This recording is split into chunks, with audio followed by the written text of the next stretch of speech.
Hello नमस्कार दोस्तों।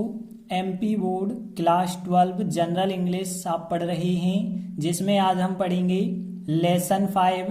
Lesson 5 का नाम क्या है? देखिए, 10 natural laws of success. Success मतलब होती है सफलता, और लॉ मतलब नियम कानून होता है, और नेचुरल मतलब प्राकृतिक, और 10 मतलब 10। तो यहाँ सफलता के 10 प्राकृतिक नियम तो यहाँ पे इस पाठ में बताया गया है कि यदि आप सफलता पाना चाहते हैं तो उन 10 नियमों को मानिए। तो देखिए, इस अध्याय के हम महत्वपूर्ण क्वेश्चन करने वाले हैं। तो देखिए, पहला क्वेश्चन जो है इसका आईएमपी है, क्योंकि 2016-2019 में पूछा गया है। तो देखिए, पहला क्वेश्चन क्या है? When do we experience inner peace. Inner peace होती है आंतरिक शांति। जैसे हमने इनर वॉइस शब्द पढ़ा था, अंतरात्मा की आवाज, वैसे ही कह सकते हैं अंतरात्मा को शांति मिलती है तो उसे आंतरिक शांति कहा जाता है। एक्सपीरियंस मतलब होता है अनुभव करना, और व्हेन मतलब होता है कब, और वी मतलब हम। तो हम आंतरिक शांति का अनुभव कब करते हैं? तो इस पाठ में बताया गया, जब हम इन 10 प्राकृतिक नियमों का पालन करते हैं तो हमें आंतरिक शांति का अनुभव होता है। तो देखिए, यहाँ पे यदि हम देखें, बताया बिल्कुल यही गया है कि हम आंतरिक शांति का अनुभव तब करते हैं जब हम प्राकृतिक नियमों का पालन करते हैं। तो ठीक है, अभी यहाँ पे देखिए 2 लाइन का आंसर है, दोनों लाइनें हम ट्रांसलेट करेंगे। तो देखिए, हमें कौन कौन से वर्ड पता होने चाहिए। एक तो यहाँ पे पालन करना। तो पालन करना जो होता है, या आज्ञा मानना या पालन करना, कौन सा वर्ड होता है? ओबे होता है। तो ओबे शब्द आप याद रख लें, और बाकी सब तो आपको पता ही है। जैसे प्राकृतिक नियमों की बात करें तो नेचुरल लॉज क्वेश्चन में दिया गया है, और हम मतलब वी क्वेश्चन में दिया गया है। पहली लाइन तो बिल्कुल क्वेश्चन की ही है। तो यहाँ पे देखिए, पहली लाइन क्या है? हम आंतरिक शांति का अनुभव तब करते हैं जब। तो एक चीज याद रखना, यदि तब और जब एक साथ वाक्य में आते हैं तो हम तब को ट्रांसलेट नहीं करते हैं, जब को करते हैं। तो यहाँ पे तब का कोई मतलब नहीं है। तो देखिए, हम आंतरिक शांति का अनुभव करते हैं, तो यहाँ क्वेश्चन की लाइन यदि आप लिख देते हैं कि वी एक्सपीरियंस इनर पीस, तो पहली लाइन ट्रांसलेट हो गई। अब जब के लिए क्या कहते हैं? जो कब के लिए कहते हैं वो जब के लिए। तो व्हेन भी, जब हम प्राकृतिक नियमों की बात करें तो नेचुरल लॉज पालन करना क्या होता है? ओबे। प्रेजेंट सिंपल है, हम प्राकृतिक नियमों का पालन करते हैं तो सब्जेक्ट फर्स्ट फॉर्म और ऑब्जेक्ट आएगा। देखिए, वी है तो वी के हिसाब से फर्स्ट फॉर्म आएगा। तो देखिए, व्हेन भी, जब हम ओबे पालन करते हैं प्राकृतिक नियमों का, मतलब नेचुरल लॉज का। देखिए, बीच में क्रिया के बाद यदि आप कोई वर्ड लिखना चाहते हैं तो ऑफ वर्ड कभी नहीं लिखा जाता, मतलब ओबे ऑफ नेचुरल लॉज नहीं हो सकता है। तो यहाँ क्रिया के बाद ऑफ वर्ड हम कभी नहीं लिखते हैं। तो देखिए, आंसर क्या हुआ? When be obey natural laws हो जाएगा। तो यहाँ पे we experience inner peace when be obey natural laws. तो देखिए, आंसर बना है we experience inner peace when we obey natural laws. अब देखते हैं दूसरा क्वेश्चन। देखिए, यहाँ पे यह बहुत ज्यादा आईएमपी क्वेश्चन है, 2013, 15, 16 और 20 में आया हुआ है। तो देखते हैं क्वेश्चन क्या है। What are comfort zones. Comfort zones मतलब होते हैं आरामदायक क्षेत्र, या आराम वाले क्षेत्र हम कह सकते हैं। तो आराम क्षेत्र क्या है? तो देखिए, आराम क्षेत्र यदि आप मौखिक शब्द को समझें, यदि तो आराम क्षेत्र का मतलब जिनमें हमें आराम मिलता होगा, ऐसी स्थितियां होती होंगी। तो यहाँ पे बिल्कुल आप पाठ में जो बताया गया कि आराम क्षेत्र वे कहलाते हैं जब हमें सुख आनंद का अनुभव होता है जिस क्षेत्र में, वो आरामदायक क्षेत्र कहलाते हैं। तो देखिए, यहाँ पे बिल्कुल आंसर यही बताया गया कि आराम क्षेत्र वह परिस्थितियां हैं, मतलब वह स्थितियां हैं चाहे परिस्थितियां जिसमें हम सुख का अनुभव करते हैं या आनंद का अनुभव करते हैं। तो देखिए, यहाँ पे इन 2 लाइनों को ही ट्रांसलेट करना है, ज्यादा कठिन नहीं है। तो यहाँ पे ध्यान देना, परिस्थितियां क्या कहलाती हैं? सिचुएशन। तो यहाँ पे सिचुएशन मतलब स्थिति या परिस्थिति को कहा जाता है। वह परिस्थितियां, देखिए वह शब्द जब भी आ जाए ध्यान रखना, जैसे हमने कहा वह लड़का, तो वह लड़का के लिए द बॉय होता है, मतलब द आर्टिकल ही लगाना होता है। तो द सिचुएशंस हो जाएगा वह परिस्थितियों के लिए। और फिर यहाँ पे देखिए, जिसमें या किसमें, तो ये होता है इन विच। इन विच होता है किस में, जैसे आप कहते हैं आप किस कक्षा में पढ़ते हैं तो इन विच शब्द इस्तेमाल होता है, तो उसी का मतलब जिसमें भी होता है। और सुख को क्या कहते हैं, कंफर्टेबल, मतलब आरामदायक, या फिर सुख को कहा जाता है आनंद को कंफर्टेबल। और अनुभव करते हैं तो देखिए अनुभव करना चाहे आप एक्सपीरियंस कहें या फील भी कह सकते हैं, फील करना, अनुभव करना या महसूस करना होता है। तो देखिए आंसर आप कैसे बनाएंगे। और एक चीज और, यहाँ पे जो हम शब्द के लिए लिखा गया है वो लिखा गया है वन। तो ध्यान रखना, चाहे आप वी लिखें या वन लिखें बात एक ही है, लेकिन जब वन लिखते हैं तो वन को एक वचन माना जाता है, वी को बहुवचन माना जाता है, इतना बस याद रखें। तो देखिए आराम क्षेत्र मतलब कंफर्ट जोन्स, और फिर सहायक क्रिया यहाँ पे देखिए एक सामान्य सा प्रेजेंट है, मतलब यहाँ पे इजेमार सहायक क्रिया लगानी होगी। जब हम कह रहे हैं आराम क्षेत्र कंफर्ट जोन्स, बहुवचन आ गया, आर सहायक क्रिया है, द सिचुएशंस हो जाएगा, तो यहाँ पे comfort zones are the situations in which, जिसमें, इन विच मतलब जिसमें, और फिर वन मतलब हम, इन विच मतलब जिसमें और वन मतलब हम। अब देखिए वन शब्द एक वचन है तो फील में एस जोड़ना पड़ेगा, क्योंकि प्रेजेंट सिंपल सब्जेक्ट यदि एक वचन है तो एस वाला फॉर्म प्लस ऑब्जेक्ट, तो हम कहेंगे इन विच वन फील्स, जिसमें हम फील्स करते हैं। अब क्रिया के बाद ऑफ नहीं लिखा जाता है, और किस चीज का फील करते हैं, कंफर्टेबल का। तो देखिए आंसर बना comfort zones are the situations in which one feels comfortable.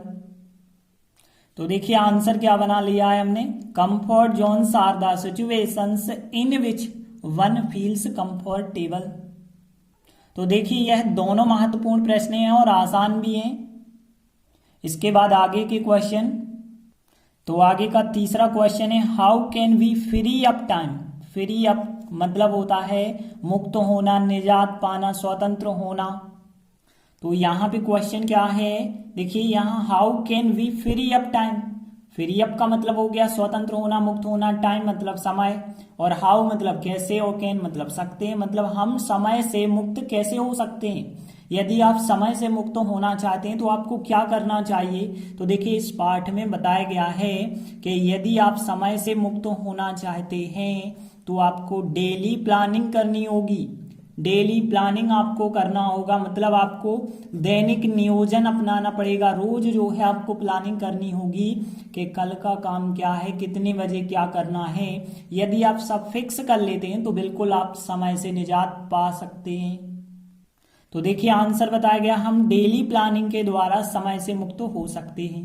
देखिए यहाँ पे बहुत सरल सा आंसर है, हम मतलब यहाँ पे वी लिखा है तो वी लिखेंगे हम, और यहाँ सकते हैं मतलब यहाँ पे कैन लिखा है, मतलब सीधी सी बात है, कैन बस स्थान पे रखना है तो we can free up time हो जाएगा। तो यहाँ पे देखिए इतना वाक्य होगा कि वी होगा, फिर कैन होगा, फिर फ्री अप होगा, फ्री अप टाइम हो जाएगा, और फिर इसके बाद के द्वारा, के द्वारा के लिए कौन सा वर्ड होता है, बाय, बाय मतलब के द्वारा, और फिर डेली प्लानिंग को आप डेली प्लानिंग कहेंगे, क्योंकि हिंदी में इसे जरूर दैनिक नियोजन कहते हैं, लेकिन हमने इंग्लिश वर्ड लिख दिया है डेली प्लानिंग। तो यहाँ आंसर क्या बना, फिर यहाँ पे we can free up time मतलब समय से मुक्त हो सकते हैं, तो free up time by daily planning. तो देखिए आंसर क्या होगा, we can free up time by daily planning. तो यह तो बहुत सरल सा आंसर था। देखिए आगे का क्वेश्चन है, भले ही परीक्षा में नहीं आया लेकिन फिर भी हम समझते हैं। देखिए अगला चौथा क्वेश्चन है, what reflects our true belief.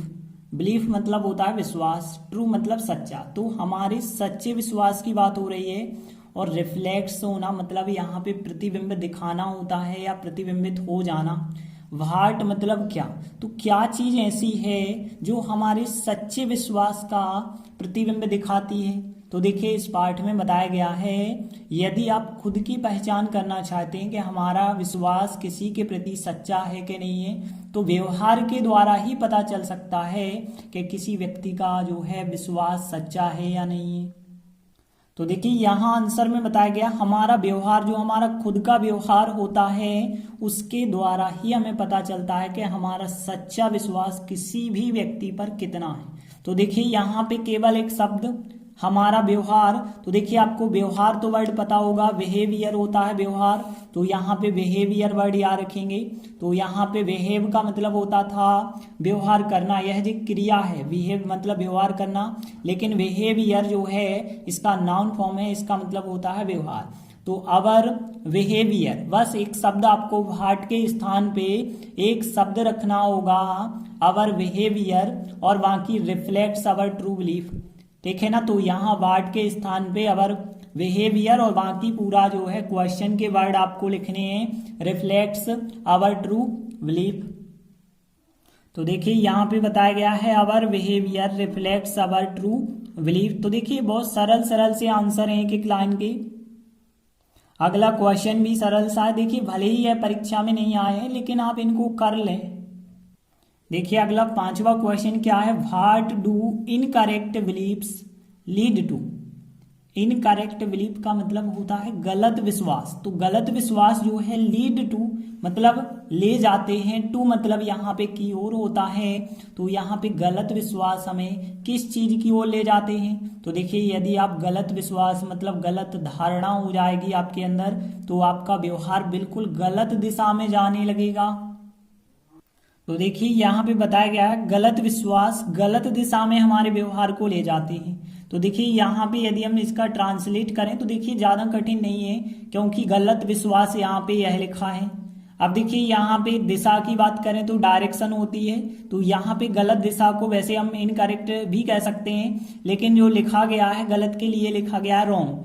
कहते हैं ना रॉन्ग, आप रॉन्ग बोल रहे हैं, तो रॉन्ग का मतलब होता है गलत, तो रॉन्ग डायरेक्शन कह सकते हैं, और इन मतलब में कह सकते हैं, और अवर बिहेवियर मतलब अपने व्यवहार की बात हो रही है। तो यहाँ पे एक वर्ड हो जाएगा आपका WRONG, रॉन्ग। रॉन्ग मतलब होता है गलत, और डायरेक्शन क्या होती है दिशा, तो रॉन्ग डायरेक्शन मतलब गलत दिशा की बात हो गई, और आवर बिहेवियर मतलब अपने व्यवहार को, और ले जाना जो था लीड था तो लीड लिखेंगे। तो देखिए गलत विश्वास मतलब इनकरेक्ट बिलीफ्स हो जाएगा, और फिर लीड मतलब ले जाते हैं हो जाएगा, तो लीड हो गया। अवर बिहेवियर हमारे व्यवहार को, इन द रॉन्ग डायरेक्शन मतलब गलत दिशा में। तो देखिए एक लाइन का था आंसर, आराम से आपसे ट्रांसलेट करते बन जाएगा। इनकरेक्ट बिलीफ्स मतलब गलत विश्वास, लीड मतलब ले जाते हैं, अवर बिहेवियर मतलब हमारे व्यवहार को, इन द रॉन्ग डायरेक्शन मतलब गलत दिशा में। तो देखिए आंसर क्या हुआ, incorrect beliefs lead our behaviour in the wrong direction. देखते हैं अगला क्वेश्चन है जो 2017 में आया हुआ है, तो इसे थोड़ी हम IMP मान सकते हैं। तो यहाँ पे देखिए क्वेश्चन क्या है, हु इज द बेस्ट जज, सबसे अच्छा न्यायाधीश, सबसे अच्छा निर्णायक भी हम कह सकते हैं, परीक्षक भी कह सकते हैं, ऑफ सेल्फ वर्थ मतलब स्वयं के महत्व का। तो स्वयं के महत्व का सबसे अच्छा परीक्षक कौन है। तो देखिए जो पाठ में बताया गया है कि खुद का महत्व आप खुद ही जान सकते हैं, किसी और से उम्मीद ना रखें कि आप अच्छे हैं या नहीं हैं, तो स्वयं का महत्व आप खुद समझिए। तो देखिए आंसर में बताया गया है कि हम जो है खुद, हम स्वयं के महत्व का सबसे अच्छा परीक्षक होते हैं। तो केवल आपको एक शब्द यहाँ पे लिखना होगा, हम का मतलब होगा यहाँ पे जो है हु के स्थान पे यदि आप हम लिखते हैं तो हम का मतलब क्या होता है वी, और वी के हिसाब से इज सहायक क्रिया ना होगी, यहाँ पे आर सहायक क्रिया लग जाएगी। तो देखिए आपका आंसर फिर क्या बना होगा कि वी आर, देखिए सबसे पहले वी लिखना होगा, फिर आर, इसके बाद पूरी क्वेश्चन की लाइन होगी। तो क्वेश्चन की लाइन क्या है, द बेस्ट जज ऑफ सेल्फ वर्थ, तो वी आर, फिर द बेस्ट जज ऑफ सेल्फ वर्थ हो जाएगा आंसर। तो देखिए इस प्रकार से आंसर होगा वी आर द बेस्ट जज ऑफ सेल्फ वर्थ। तो इस प्रकार से हमने 6 क्वेश्चन कंप्लीट कर लिए हैं। तो यदि आप 1-2 बार ट्राई करते हैं तो ये तो बहुत सरल से आंसर हैं, 1-2 लाइन के हैं, तो आपसे आराम से बन जाएंगे। लेकिन इसके बाद आने वाले क्वेश्चन जो है बहुत ज़्यादा IMP होंगे, तो आगे के वीडियो में हम बहुत ज़्यादा IMP क्वेश्चन कराएंगे। तब तक के लिए धन्यवाद।